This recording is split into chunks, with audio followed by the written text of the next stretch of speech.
Olá, irmãos e amigos, que a paz de Cristo Jesus esteja sobre a sua vida. Nesse momento, nós estamos iniciando o nosso culto de adoração e celebração ao nosso Deus. E eu quero convidar você para, junto conosco, celebrarmos a esse Deus poderoso, a esse Deus maravilhoso, que é digno de honra, de glória e de adoração. Nós estamos vivendo um período em que nós não podemos estar juntos, não podemos nos reunir, então nós estamos aqui, nesse instante, em pensamento, não fisicamente presentes, mas o nosso espírito, a nossa mente está voltada para o Senhor. E eu gostaria que você entrasse nesse clima, entrasse nesse momento, para nós podermos juntos celebrar ao Senhor. Nós iremos hoje refletir sobre a palavra de Deus. O tema de hoje é: quem governa o mundo? É um texto baseado em Salmos de número 2, do versículo 1 até o versículo 12. Eu vou ler esse trecho na palavra de Deus, que está registrado aqui nestes Salmos. E nós iremos, então, proclamar aqui a vontade do Senhor e entender quem é, de fato, que governa o mundo. O texto que vamos ler é na Bíblia King James, a Bíblia atualizada. Este Salmos, ele começa da seguinte forma: Por que os gentios se amotinam e os povos intrigam em vão? Os reis da terra preparam seus ardis e unidos governantes conspiram contra o Senhor e contra o seu Cristo, proclamando: façamos em pedaços seus laços, sacudamos para longe de nós os seus vínculos. Do seu trono celeste o Senhor põe-se a rir e a ridicularizá-lo. E no seu devido tempo os repreenderá com ira, e em seu furor os confundirá de pavor, declarando: fui eu quem consagrei o meu rei sobre Sião, meu monte sagrado.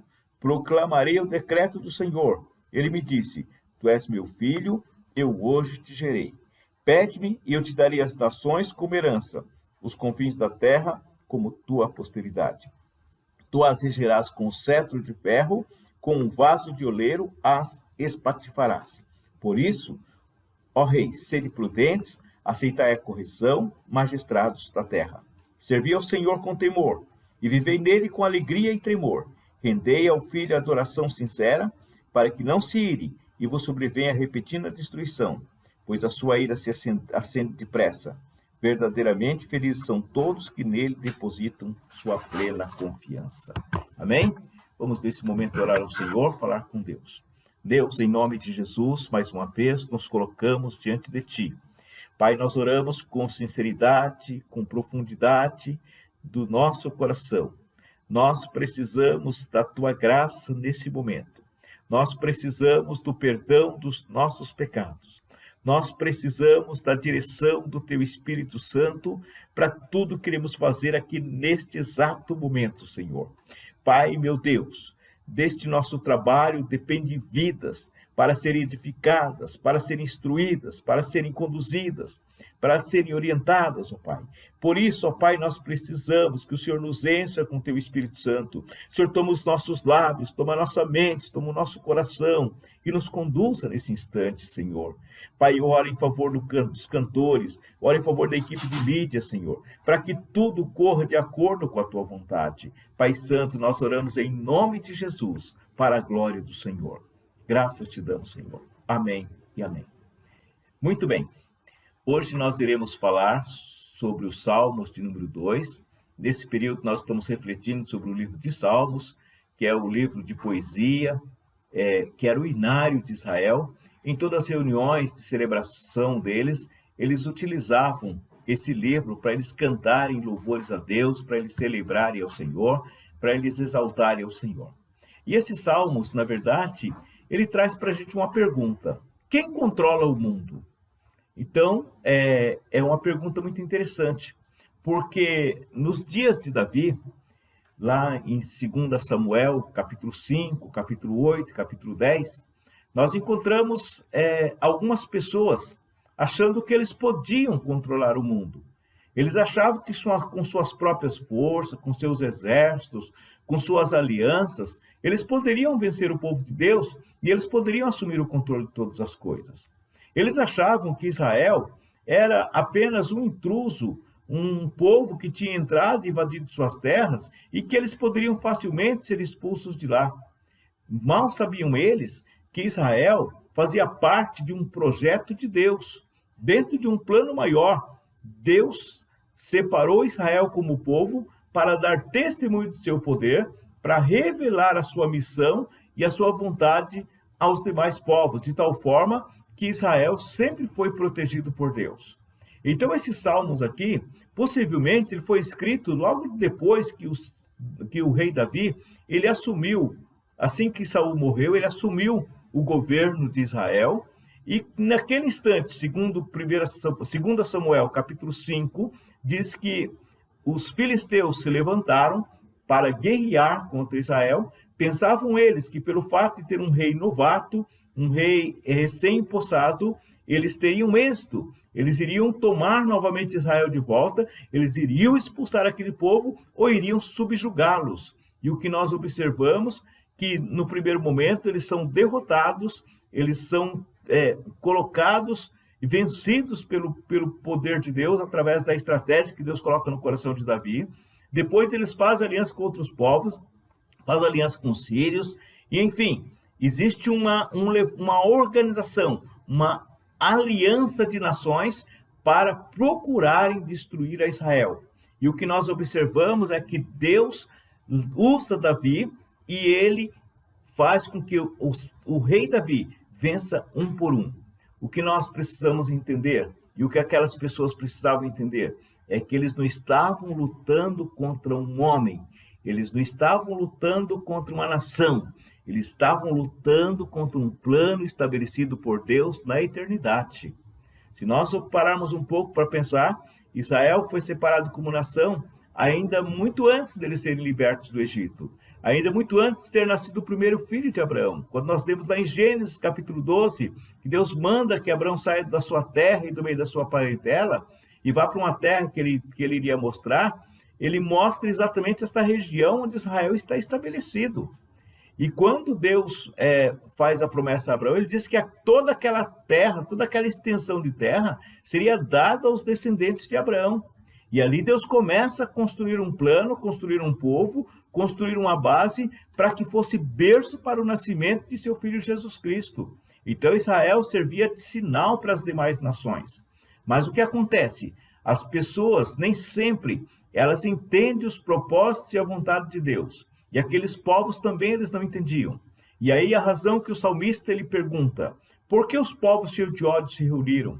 Por que estão fazendo planos tolos tentando enganar a Deus? Os líderes das nações se reuniram e traçaram planos para derrotar o Senhor e seu escolhido. Esta foi a decisão que tomaram. Vamos quebrar essas correntes e acabar com essa escravidão a Deus.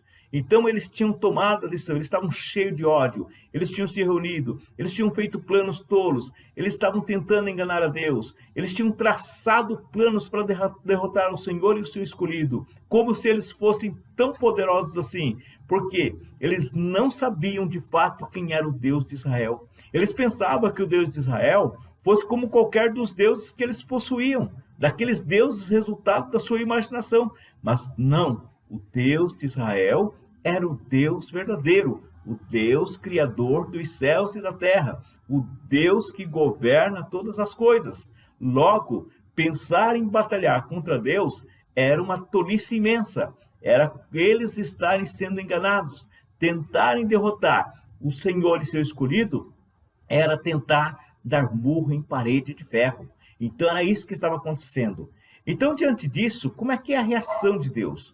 Quando Deus olha o homem, o ser humano, que é a criatura de Deus, que é o ser criado por ele, que é o ser que ele sustenta, só para ter uma ideia, lá em Atos capítulo 14, o apóstolo Paulo, ele está dizendo que é o Senhor quem dá sustento a todas as pessoas, é ele que dá sol, dá chuva a seu tempo, faz com que as pessoas colham. Quando Paulo ele é usado por Deus e faz um milagre, o Deus opera um milagre através de Paulo, os moradores daquela região, que está registrado em Atos capítulo 14, melhor dizendo, eles queriam sacrificar ao apóstolo Paulo e Apolo. Eles deram o nome deles lá dos deuses que eles serviam, E Paulo então se levanta e diz: não, nós servimos ao Deus dos céus e da terra. Deus tem sido tolerante com vocês durante esse tempo, porque Ele espera que vocês se arrependam. Mas Ele tem dado sol e chuva para vocês. Então, o que nós precisamos entender, e que o ser humano como um todo precisa entender, que se ele vive, se ele tem sucesso, se ele é próspero, se ele tem todas as condições necessárias de sobrevivência, isto é resultado da bondade e da misericórdia de Deus. Porque é Deus quem dá condições para que a terra produza. É Deus quem dá condições para que todo se alimente dessa terra. É Ele que dá a chuva ao seu tempo próprio, é Ele quem dá toda a plantação, toda a erva verde, é Ele que dá todos os frutos da terra, é Ele que dá todas as condições necessárias. Agora, pense bem, esse ser humano que é dependente totalmente de Deus, esse ser humano que precisa de Deus nessa proporção, ele pensa que ele pode se levantar contra Deus e ele pode traçar planos e derrotar o Senhor. Eu fico pensando muitas vezes, assim, analisando essa questão, eu fico imaginando como se fosse um bebê que ele depende do leite da sua mãe para a sobrevivência e ele tentasse se rebelar contra a sua mãe. Ele tentasse fazer planos, se ele tivesse capacidade intelectual para isso, e ele quisesse se rebelar contra a sua mãe para derrotar a sua mãe, porque ele não concordava com as maneiras como sua mãe conduzia a sua vida. Muitas vezes nós agimos da mesma forma. Todo o nosso alimento, toda a nossa subsistência, o ar que respiramos, tudo o que possuímos vem de Deus. Então, por esta razão, que no versículo 4, diz que em seu trono no céu, o Senhor ri e faz pouco caso dos tolos planos dos homens. Porque são planos imbecis. Nós vimos que já no nosso tempo, agora, depois do final do século XVII, início do século XVIII, os seres humanos eles começaram a afastar Deus da vida deles e a razão passou a ser o seu Deus. E eles anunciavam e proclamavam em altas vozes que iriam e anunciavam a morte de Deus, como se eles pudessem matar Deus, que nada mais é tirar Deus do coração das pessoas, impedindo com que as pessoas servissem e adorassem a Deus. Já passa-se mais de 200 anos em que começou esse movimento chamado movimento iluminista, e Deus continua firme e poderoso, agindo nos céus e na terra, e as pessoas continuam confiando nele. Então, hoje nós já estamos num período chamado período pós-moderno. As pessoas continuam fazendo planos e se rebelando contra Deus. Mas hoje elas entendem que elas não podem apenas viver pela sua razão. E elas buscam uma espiritualidade. Mas essa espiritualidade delas, eles não querem que ela seja submetida a esse Deus criador dos céus e da terra. Então eles começam a criar Deus, eles começam, na verdade, a restaurar o paganismo, ou as religiões pagãs, para satisfazer o seu espírito, que nada mais é do que uma adoração direta a Satanás. Então eles deixam de adorar ao Deus do céu. Por isso que Deus ri e faz pouco dos seus planos. Mas diz que quando chegar a hora certa, Deus vai mostrar ao mundo a sua ira. O que está acontecendo é que Deus ainda espera que homens e mulheres se arrependam dos seus pecados, que homens e mulheres convertam dos seus maus caminhos. Deus está dando uma chance para essa humanidade, para ela se arrepender do seu pecado, para ela voltar para o Senhor, para ela se converter ao Senhor. Mas diz que vai chegar o momento em que Deus vai mostrar a sua ira. Os homens vão ficar desorientados com medo da ira de Deus. Quando nós lemos em Apocalipse, a partir do capítulo 6, nós vemos uma sequência de ações de Deus, de juízos de Deus, que serão derramados sobre a humanidade, mostrando para que eles tenham a oportunidade de se arrepender. E Deus vai derramar a sua taça, derramar a sua ira. Então o Senhor vai anunciar a todo mundo. Dele já tem anunciado que ele escolheu o rei, ele colocou o trono dele na cidade de Santa Jerusalém. No caso aqui, contextualizando, ele estava dizendo Davi tinha sido escolhido, mas só que Jesus Cristo ele é o filho de Davi, ele é o rei eterno, da descendência de Davi, que Deus colocou no trono para governar para sempre toda a humanidade. Então, diante disso, nós precisamos estar atentos que quem governa o mundo, quem foi escolhido para governar o mundo, não foi nenhum homem poderoso, não foi nenhuma grande nação, não foi nenhum poder econômico, mas o Senhor Jesus Cristo. Ele escolheu o meu rei. E depois nós já encontramos, lá nos evangelhos de Mateus, no capítulo 28, versículo 18, Jesus Cristo dizendo: todo poder me foi dado nos céus e na terra. Ele recebeu todo o poder nos céus e na terra. Quem governa as coisas é o Senhor. Ele tem o controle de todas as coisas. Ninguém vai vencer ao Senhor Jesus. E Deus anuncia a vitória. Então ele diz assim, e o escolhido de Deus responde: vou anunciar ao mundo os planos eternos do Senhor, porque ele me disse: você é meu filho, hoje é o dia da sua coroação, hoje dou a você toda a sua glória. Jesus Cristo, no dia em que ele morreu e que ele ressuscitou, ali ele tomou nas suas mãos todo o controle das coisas, e ele passou então a anunciar o plano eterno do Senhor. O plano de Deus é salvar, é restaurar todas as coisas. O plano de Deus é regenerar o homem que está vendido sob o pecado, que está dominado pelo pecado, que está influenciado por Satanás. E a obra, o grande plano de Deus é libertar o homem da escravidão do pecado, do domínio de Satanás, e trazer para o reino do seu amor. Esse é o dia. Então Jesus Cristo recebeu toda a glória, recebeu toda a coroação, para que ele pudesse triunfar sobre estas forças do mal, que é o pecado, que é Satanás, que é as suas hostes, que andam fazendo males para a humanidade. A Jesus Cristo ele diz: basta você pedir, e lhe darei todos os povos da terra como herança e o mundo inteiro como presente. Governa as nações com justiça e firmeza, com uma vara de ferro. Esmaga os povos rebeldes como se fossem vasilhas de barro. Jesus Cristo, ele recebeu a autoridade para salvar todos aqueles que creem nele.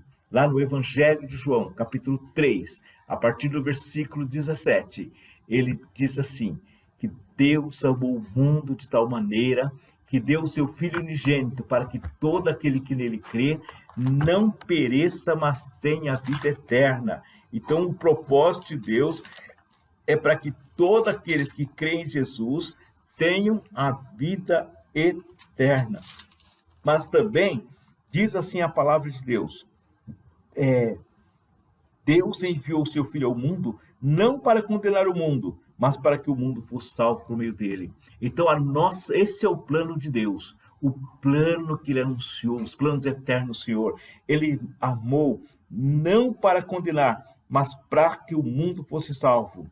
Mas existe uma condição, e a condição é essa: quem crê nele não é condenado, mas quem não crê já está condenado, porque não acreditou no nome do Filho unigênito de Deus. Então, ao mesmo tempo que ele veio para salvar, para governar, ele veio também para esmagar, para declarar juízo contra todos aqueles que rebelam contra o seu Filho Jesus Cristo, contra a obra gloriosa de salvação de Cristo Jesus. Então nós precisamos estar atentos. A obra de Jesus é uma obra vitoriosa. É uma obra vitoriosa dos dois sentidos. Para aqueles que creem em Jesus, para aqueles que têm fé em Jesus, eles são resgatados, eles são livres, justificados do pecado, são livres da condenação do pecado, são regenerados, são adotados como filhos, são inseridos na família de Deus e passam por um processo de santificação, e eles terão vida eterna em Cristo Jesus. Mas para aqueles que rejeitam a Jesus Cristo, também é a vitória de Cristo, porque estas pessoas que decidiram e que escolheram ficar sob o domínio de Satanás, no prazer do seu pecado, querendo viver intensamente toda a sua abominação, toda a sua rebeldia, toda a sua maneira vã de viver, eles receberão o juízo de Deus. Mas eu quero dizer para você que existe uma oportunidade. Nestes salmos nós encontramos, e Deus dirige a todas as pessoas. Ele dirige aos líderes do mundo, ele dirige aos reis da terra, ele dirige a todas as pessoas da face da terra. Vocês, reis da terra, sejam sensatos. Deus pede que as pessoas parem um pouquinho para pensar, para raciocinar, para perceberem que vocês são criaturas de Deus, que nós somos criaturas de Deus. Líderes do mundo, escute as palavras de Deus enquanto há tempo. E o tempo é hoje. O tempo é agora. Não existe outro tempo além desse tempo que Deus está oferecendo a nós. Escute a palavra de Deus enquanto há tempo. Nós não podemos ignorar esse chamado de Deus, esse convite de Deus para cada um de nós. Todas as pessoas, elas estão sendo chamadas para ouvir a voz de Deus.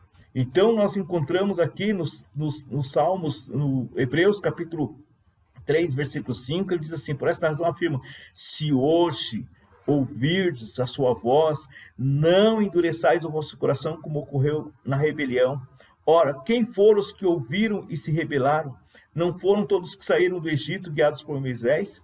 E contra quem Deus se manteve irado por 40 anos? Não foi contra aqueles que pecaram, cujos corpos tombaram mortos no deserto? E a quem jurou que jamais haveriam de ingressar no seu repouso?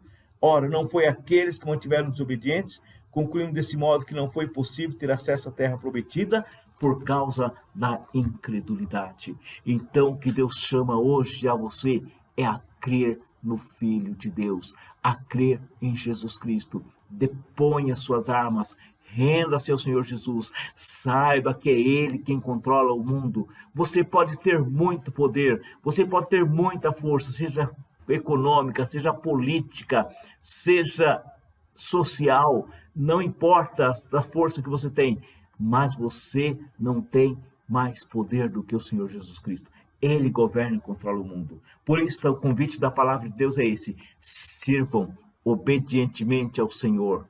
Respeite a Deus e faça dele a sua fonte de alegria. Ajoelhe diante do Filho e beije os seus pés antes que chegue o dia da ira do Senhor e vocês sejam todos destruídos. Deus convida a mim e a você a adorar ao Senhor Jesus, a reconhecer Ele como Senhor, a nos prostrarmos diante dEle, a nos curvarmos diante dEle, a nos humilharmos diante dEle, a não sermos desta maneira rebeldes, fazendo a nossa própria vontade. Então é isso que Deus chama esse convite. E por fim, Ele faz uma advertência: cuidado, isso vai acontecer muito mais depressa do que pensam. Tem muitas pessoas que pensam que tem todo o tempo do mundo. Nós estamos vivendo um período, que é esse período de pandemia, que acredito que já deu para muita gente perceber. Nesse período agora, essa doença ela não escolhe, ela não separa jovem, velho, criança, rico, pobre. Todos. Mostra para todos nós que todos nós somos vulneráveis, todos nós somos limitados, todos nós somos frágeis. Muitas vezes nós pensamos que temos muito tempo, mas isso pode passar mais depressa do que nós imaginamos.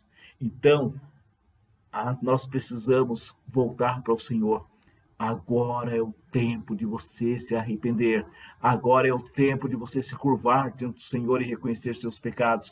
Agora é o tempo de você clamar por misericórdia. Agora é o tempo de você viver sob o governo de Deus. Sabe por quê? As pessoas que confiam nele serão felizes, muito felizes, conforme o versículo 12. Se você confiar no Senhor, você será muito feliz. Para concluir, nós dizemos que as lições que nós tiramos hoje desse salmo é a seguinte: o homem pode se rebelar como quiser, o homem pode fazer planos contra Deus, contra o seu povo, ele pode até ter êxitos temporários. No entanto, vai chegar um dia que serão envergonhados. Todos nós precisamos saber que Deus é quem governa o mundo. Através de Jesus Cristo, ele apresenta ao mundo o seu plano de salvação, pois ele entregou a Jesus Cristo todo o poder no céu e na terra. Esse tempo que as pessoas estão vivendo sem o julgamento de Deus é nada mais, nada menos do que a misericórdia de Deus. Vai chegar um dia em que Deus vai julgar o mundo com justiça e ninguém vai escapar. Não vai ter tempo, não vai ter mais uma segunda chance. Quando Deus manifestar o seu juízo, não vai adiantar gritar por misericórdia, não vai adiantar mais clamar, não vai adiantar fazer mais nada, porque a porta da graça terá fechado e você não terá segunda chance. Vamos fazer isso?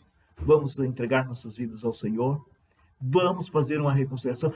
Vamos reconhecer que Ele é quem controla o mundo e vamos deixar Ele controlar as nossas vidas hoje? Que tal fazer isso? Fica aqui o desafio para a sua vida neste momento. Nós vamos louvar ao Senhor agora, nesse instante, e na sequência eu vou voltar com uma oração e eu gostaria que você orasse comigo, entregando sua vida ao senhorio de Cristo. Amém?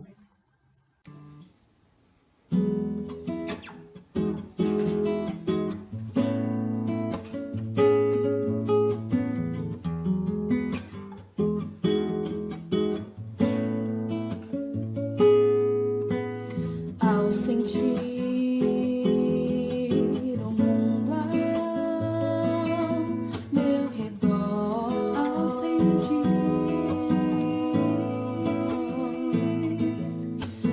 nada vi que pudesse ser real.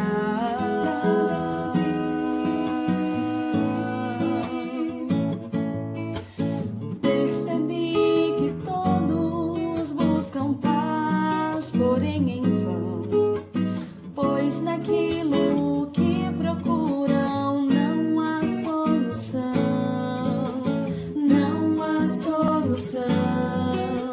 Só em Jesus a paz real eu pude encontrar. O seu amor pude experimentar. Me entreguei a Cristo e a vida eterna vou gozar.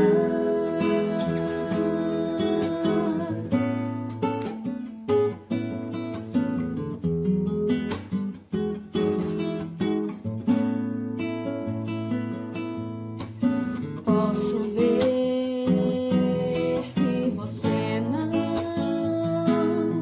é feliz. Posso ver, mas vou dizer que não pode ser feliz. Vou dizer. Se continuar a procurar em vão, em caminhos que não trazem solução, não trazem solução, só em Jesus a paz real você vai encontrar. O seu amor vai experimentar. Venha Jesus Cristo e a vida eterna vai gozar. Só em Jesus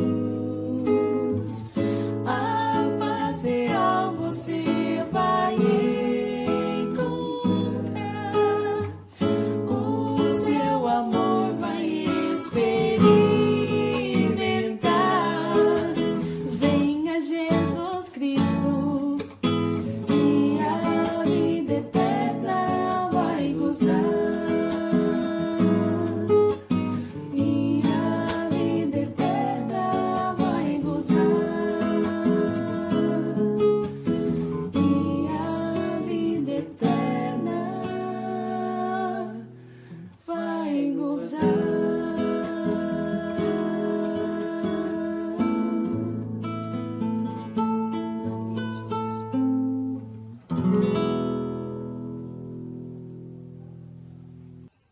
Muito bem, nós chegamos agora ao final. Nós iremos falar com Deus, nós iremos orar com Deus.